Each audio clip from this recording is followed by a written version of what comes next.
Hello and welcome to IMTV, the Industrial Minerals News Programme. Coming up in the programme today, Rockwood sells its entire TiO2 pigments business to Huntsman Corporation. IM reports live from the 56th International Colloquim on Refractories in Aachen. And a ban on beach sand mining in India leads to mine suspensions. In what was big news for the industrial minerals world, US lithium and titanium dioxide producer Rockwood this month announced that it has sold its entire TiO2 pigments business to Huntsman Corporation for a total of $1.1 billion. This places Huntsman as the second largest TiO2 producer behind global leader DuPont and marks the company's move to unlock value within its pigments business. An initial public offering of the combined TiO2 unit will be held within 2 years of the deal's closing, which is expected in the first half of 2014, subject to regulatory approvals. With the sale, talk has once again returned to whether this move is the start of a shake-up of the TiO2 industry.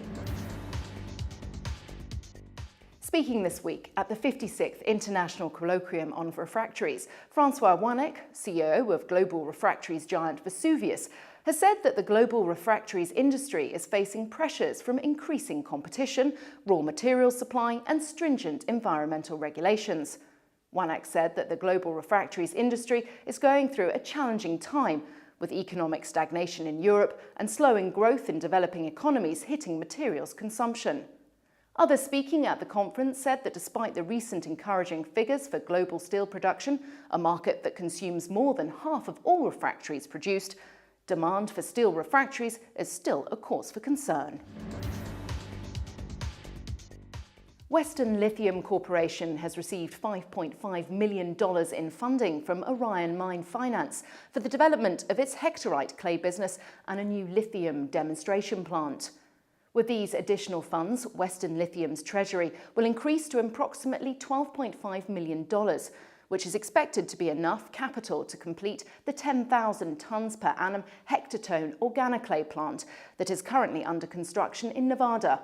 Organoclays, like hectorite, are used as viscosifiers in drilling fluids, a key part of oil and gas deep drilling. Speaking with IM earlier this year, Western Lithium CEO Jay Shamalauskas explained why the oil-filled drilling market is a key focus for the company.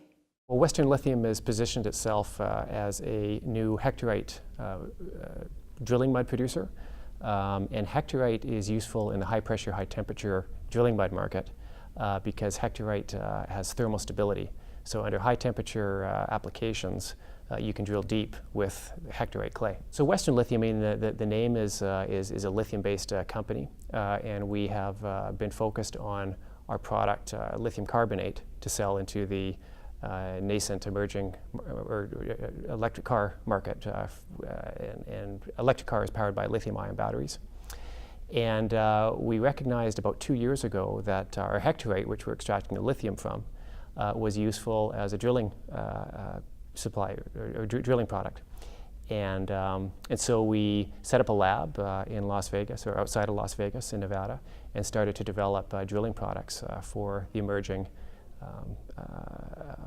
high-pressure, high-temperature drilling mud market, which is really supported by all the new frac drilling that's going on in the world, and also ultra-deep drilling oil field deposits off the coast of South America and also in the U.S. Gulf Coast. So the company is now positioned with, in the near term, a drilling mud product for the oil field market, and in the medium term or longer term, a lithium product for the emergence of electric cars. The world's most popular stock exchange for small-cap mining companies, Canada's TSX-Venture Exchange, has this week called for regulatory changes that will make it easy for retail investors to participate in small financings.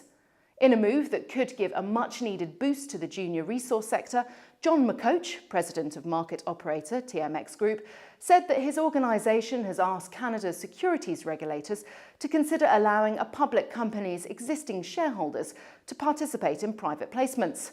However, the TSX-V wants to expand the qualifying group to include investors who have held stock in the issuer for 60 days or more, although their investments would be capped at 10,000 Canadian dollars per company per year. Canada's securities commissions are considering the proposal, while regulators in some of the country's provinces have already drafted exemptions. And finally, a ban on beach sand mining across Tamil Nadu in India has been ordered by Chief Minister J. Jayalalitha following a report on alleged illicit mining of beach minerals in the Tuticorin district. In addition to the ban, the Chief Minister has ordered another probe into mining in 71 areas around the state, which includes garnet, ilmenite and rutile mines in the region. The inquiry into the rest of the region will be led by Revenue Secretary Gangadeep Singh Bedi, who was responsible for the initial Tuticorin district report. The Chief Minister announced that existing mines would be suspended and transport permits would not be granted until the new inquiry is completed.